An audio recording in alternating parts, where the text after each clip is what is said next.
guys, welcome back to my channel and welcome back to another pregnancy update. This update is going to be weeks 19 and 20. I unfortunately do not have weeks 17 and 18. I had an entire notepad thing on my phone where I keep all of my notes, but I unfortunately lost my phone last week, and I will go into detail of how I lost my phone and everything in this pregnancy update. If you've been watching my videos for a while now too, you realize that I am in a whole new part of my house.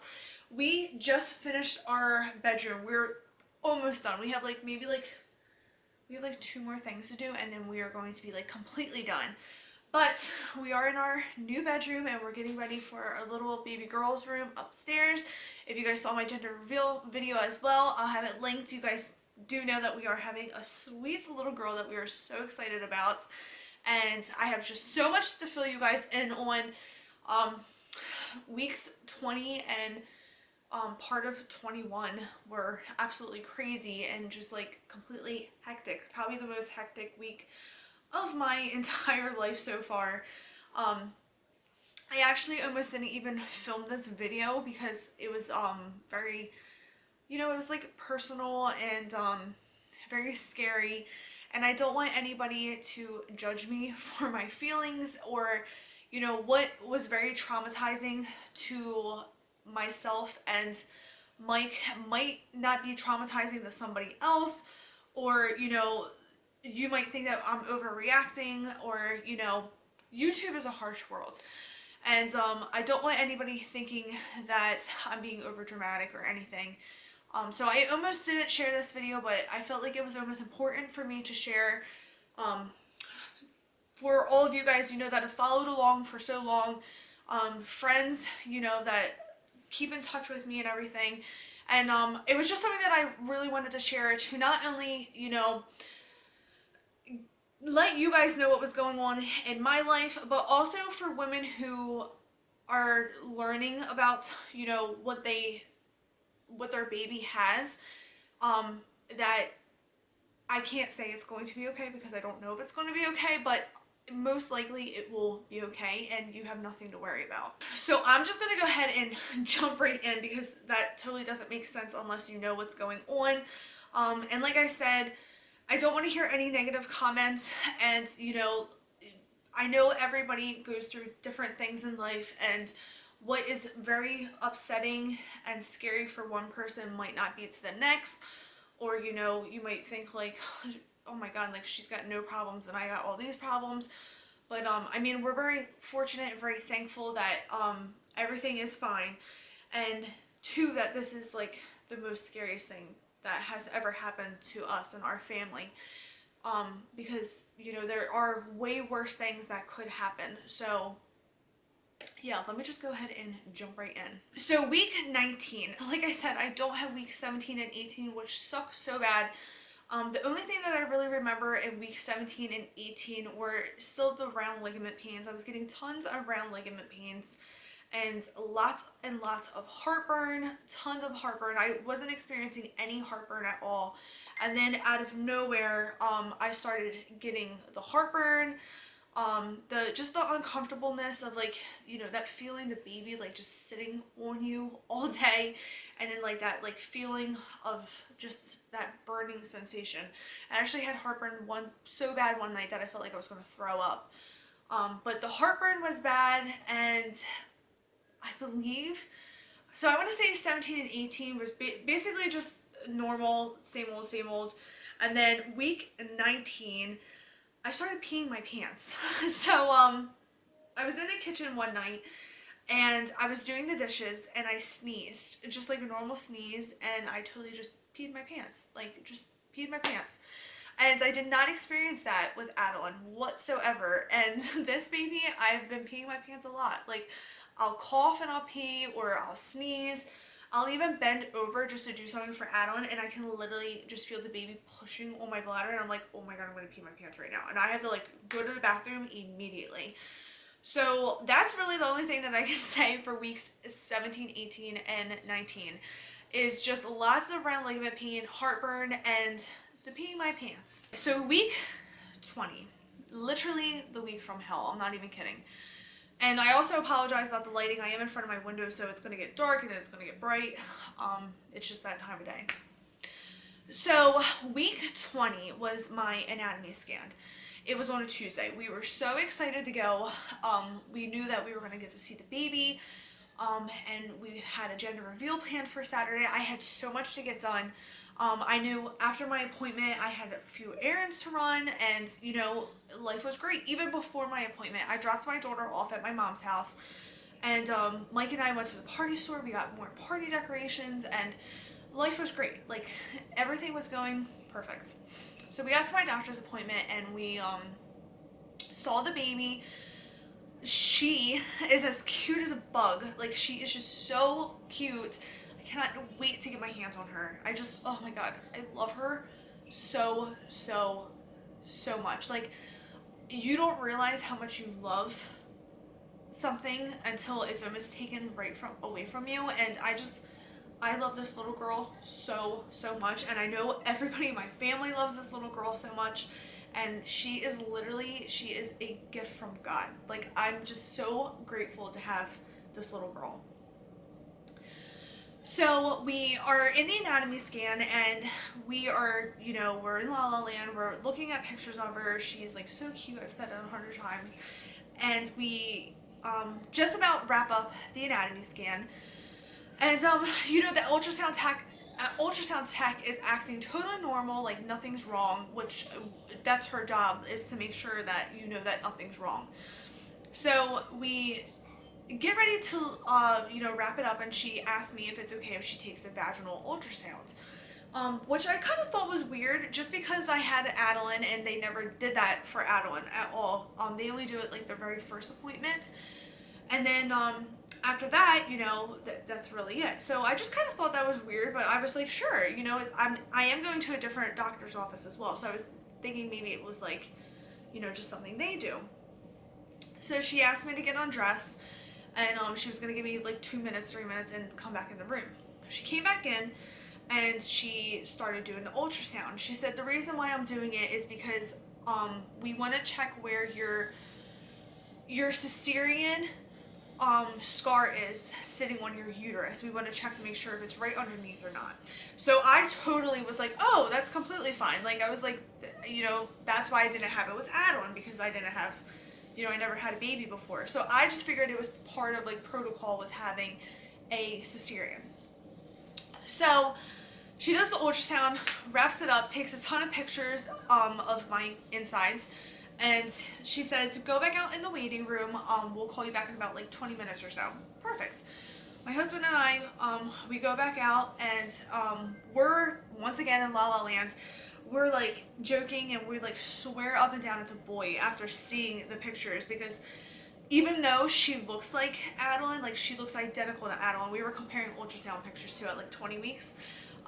She looks just like Adalynne, but everything has been just so different in this pregnancy that we were kind of like, it's gonna be a boy. Like, I was like, I'm like 90% sure it's a boy. And I didn't have that feeling until I saw the ultrasound. Like, I filmed, you know, about like all these other pregnancy updates and everything, and I was still like, I have no idea what this baby is. People would ask me, and I'd be like, no clue. Like, I literally have no like intuition, anything like that. But once I actually saw the baby, I was like, I think it's a boy. Like, I was like, something is just telling me it's a boy, you know? So, which I was completely wrong, by the way. So we go back to the appointment. They call us back finally. We sit in the room, and we're waiting for the doctor. I'm sitting, like, if this was the table, I was sitting here, and Mike was sitting right behind me. And the doctor walks in. He shakes our hands, and he sits down in front of me, and he says, so, 2 things. And immediately as soon as he said that, I was like, oh, like, you're not supposed to tell me nothing. You know what I mean? You're supposed to stay, have a great day, the baby's beautiful, go home. So as soon as he said 2 things, I was kind of like, uh-oh, you know? He said the first thing is that you have a very thin uterine wall. And I was like, okay, like, you know, I've never been told this before. And he said that my uterine wall was very thin right now, and he said he believed that the further along I was and the bigger the baby got, that I wasn't going to be able to carry the baby. And he said that I would probably have to be induced 35, 36 weeks. So I was shocked. I was like, wow, like that's so early. That's almost like, a month early if you go to 40. So I was like really, shocked by that. And I said to him, I said, is there a reasoning why, And he kind of like didn't have an answer for it. Or maybe he did. I forgot by that point. I don't know.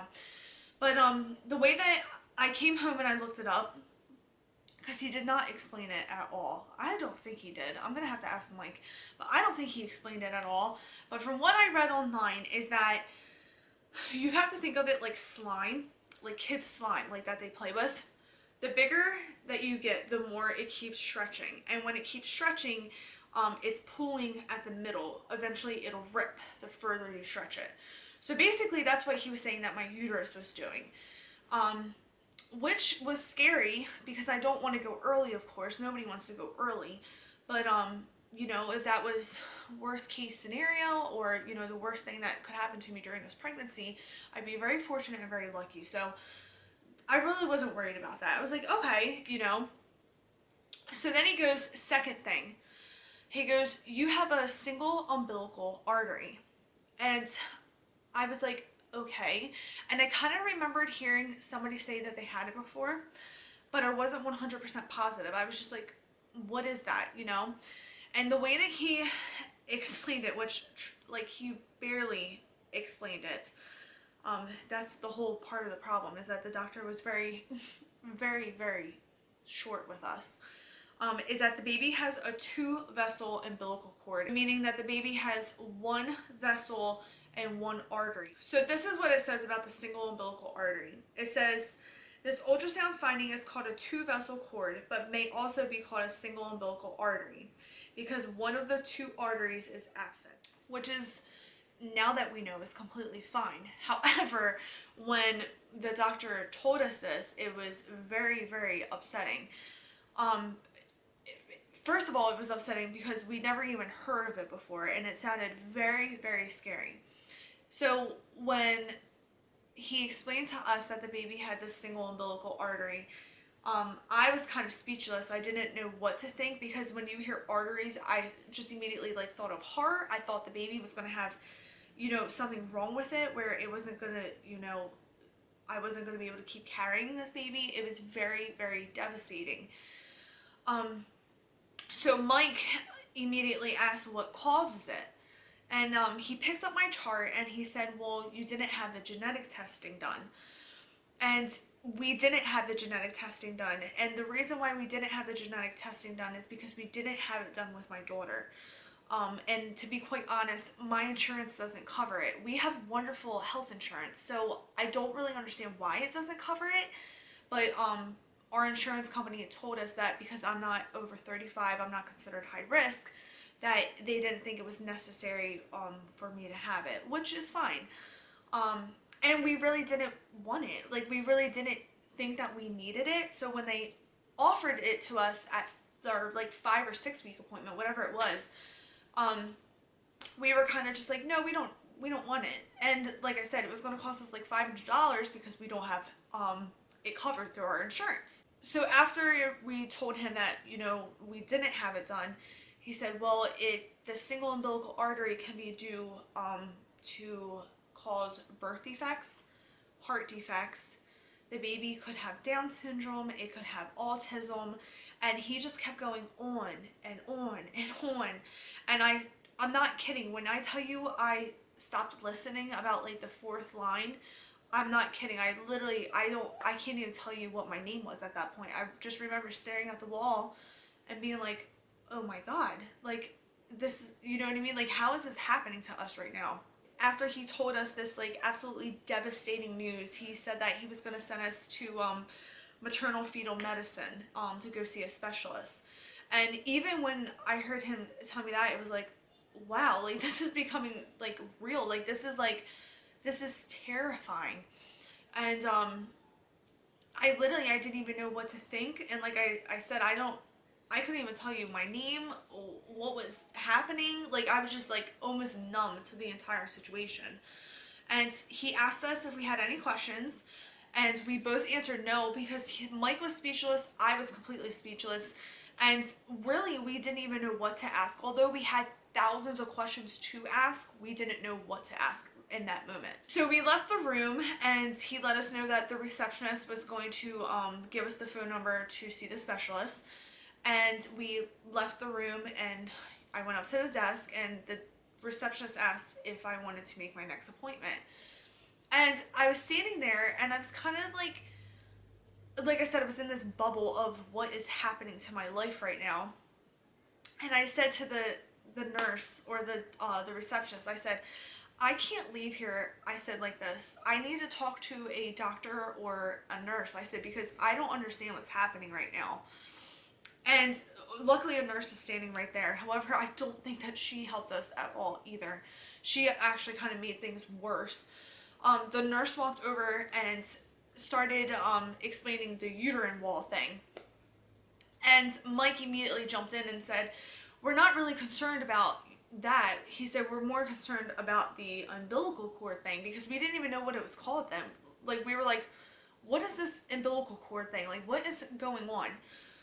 So once again, she brought up the genetic testing and everything, and started talking about, you know, the Down syndrome, the autism, the heart defects of when the baby's born, and everything else. And it was like just so devastating to hear that there could be something wrong with our baby. And you know, I know that there's babies born all over the world with problems, but when you hear it's going to happen to yours, it it's devastating. Like, it is just the most upsetting thing that could have ever happened to me. And it was just, I was helpless. I literally, there's nothing you can do besides just what I left the doctor's office, and I immediately called maternal fetal medicine, and I basically begged them to get me in either that day or the following day, because there was no way I was going to be able to sit at home and dwell on this problem forever.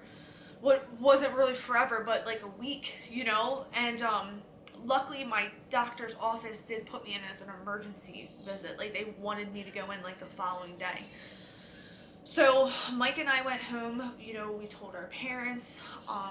It was just a very, very sad day, and it was the worst day of my entire life.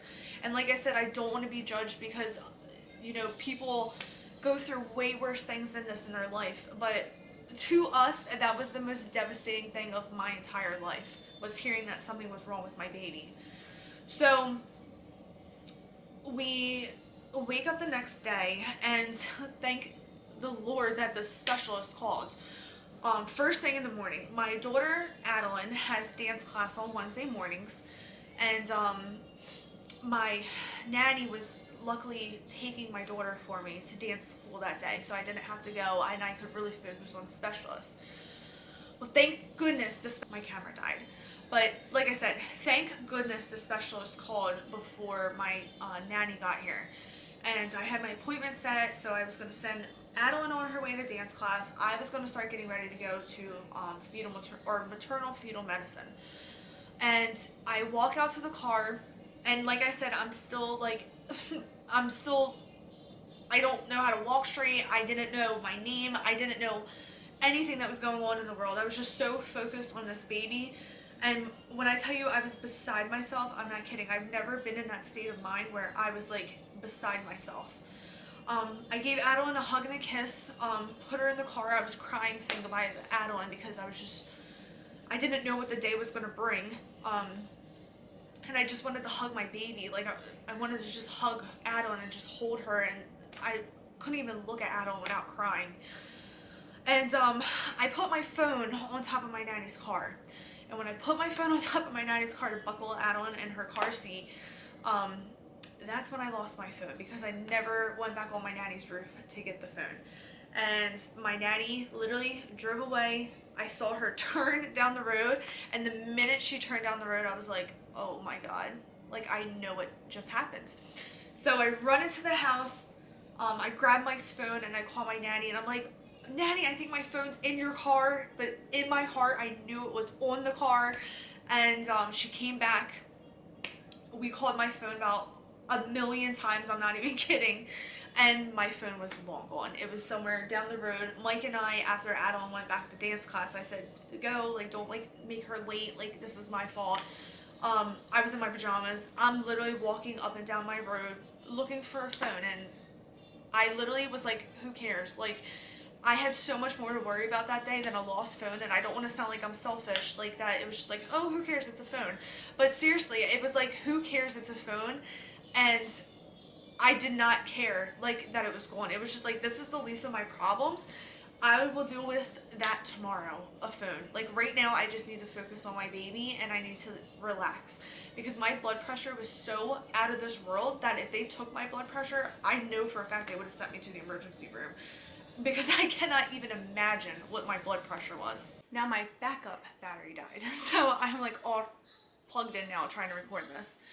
But anyway, so at this point, we get to the specialist, and everybody there is just so kind, loving, warm. Like you just have like a different vibe when you go to this place. Like they see so many bad things that I think that when they saw our chart and our problems, they were like, this is nothing. You know what I mean?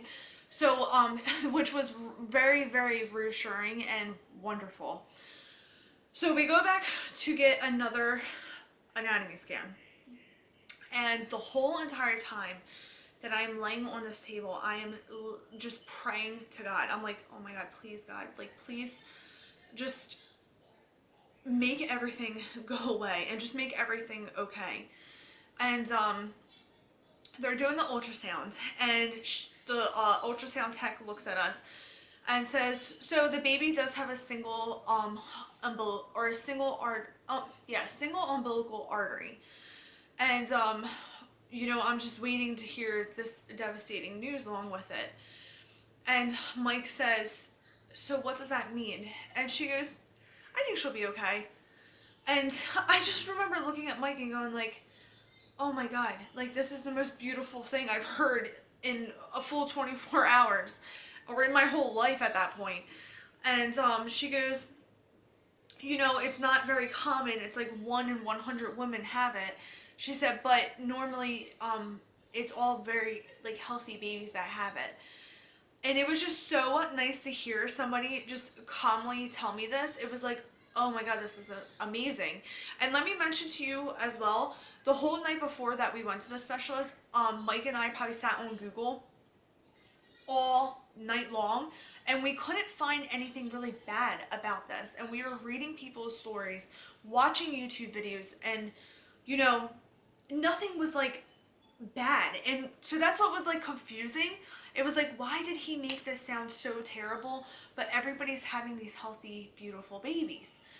And so she's finishing the ultrasound. She said, but you know, you obviously talk to the doctor, blah blah blah blah blah. And then she starts the ultrasound for my uterine wall.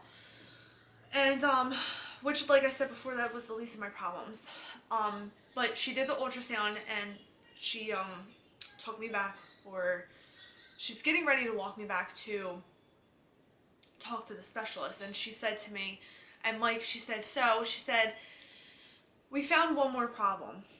And I just remember looking at the ceiling and being like, oh, like what else? Like what else could really happen right now? You know what I mean? That could be like, it was just like bad news on top of bad news. And it was just like, oh my God, like just tell me and get it over with. And she said, we know you don't want to know the sex. She said, but the gender of the baby has something wrong. She said, and it's kind of hard to explain to you guys if you guys don't know. And I remember just turning around and looking at Mike and saying, we have to find out. Like, we cannot be at a specialist. And the state of mind that I was in was like, I didn't care about a party. I didn't care about anything. I just wanted to know that my baby was healthy, and that was it.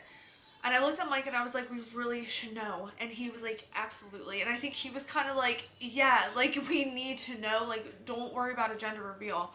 And I turned back around and I was like, we want to know. And oh my god, I could like literally cry just even thinking about it, because it's so, she literally just looked at us and was like, congratulations, you're having a baby girl. And I just bawled, because it was so amazing hearing what this little baby was that I've been praying for, what I've been so upset over. And you know, it was like, it made it so, having a baby girl, I bawled. I turned around and I looked at Mike and I was like, I can't believe it. Like, I cannot believe we're getting another girl. I was so happy that we were getting a little girl. I literally could have jumped up and down. But then I turned back around and she was like, she has an ovarian cyst. And it was just like, oh my god, like, is there anything else like that you need to tell us today? And she just looked at us and she was like, I think it's gonna be okay. She said, I'm not a doctor, she said, but it's filled with liquid. It's not a solid cyst. She said it's just like when you and I get ovarian cysts. It just happens in women. And the baby was getting so much estrogen from growing its parts that that's probably why it developed a little cyst. And she actually said that it's very common for babies to have them, and they do, you know, just go away. It just happened to be the time that I had my anatomy scan that they found it. So we go back, we talk to the specialist, had a wonderful, wonderful experience. I could like literally hug this man. He is so nice, so wonderful. He reassured us that everything was going to be okay. He did recommend that we have the genetic testing done, which there was no amount of money in the world that it could have cost us, and we weren't going to do it. We were absolutely doing it no matter what. But insurance did end up covering it now, because it was, the specialist put it in as like a different code, like saying that like I basically needed it done. And thank God that everything came back negative. Nothing came back positive, and we're gonna have a healthy baby. And although that she does have the single umbilical artery, it's totally fine. And she just might be a little smaller. And actually the doctor, his daughter had the single umbilical artery, the 2 vessel. And it was just so reassuring to hear somebody say like, my daughter had it, she's completely healthy, don't worry about it. Also, about the uterine wall thing, they said my uterine wall is completely fine, because I thought I was going to have to get a C-section again with that. And they said there's absolutely nothing wrong with my window to, I guess, push out the baby, or the cervical wall or uterine wall. They said I'm completely fine down there, and where my scar is lying is completely fine, and everything like that. So even that was like, I didn't have anything to worry about with that. This video is so long. I'm so sorry, guys, but it was just so much to talk about. And I just want to show you guys our sweet little girl. We have so many pictures, but look at her. She's just so cute, and I can't wait. I cannot wait to just love her. So I hope you guys enjoyed this video. I know it was so long, but you know, I really wanted to share it with you guys and explain what was going on in my crazy life that week. It was literally a disaster, but it's all good now. We're so happy over here. We're getting ready for this little girl, and making plans for her bedroom, and she has a name. I will share her name very soon. I do just want to post one more video before I share her name. We're gonna do, well, I'm gonna film it, Mike doesn't do it, but the 10 names that we love, may be using, may not be using. So I'm gonna film that one, and then I'll share her name. Please subscribe to my channel if you haven't, and I will see you guys in another video. Bye.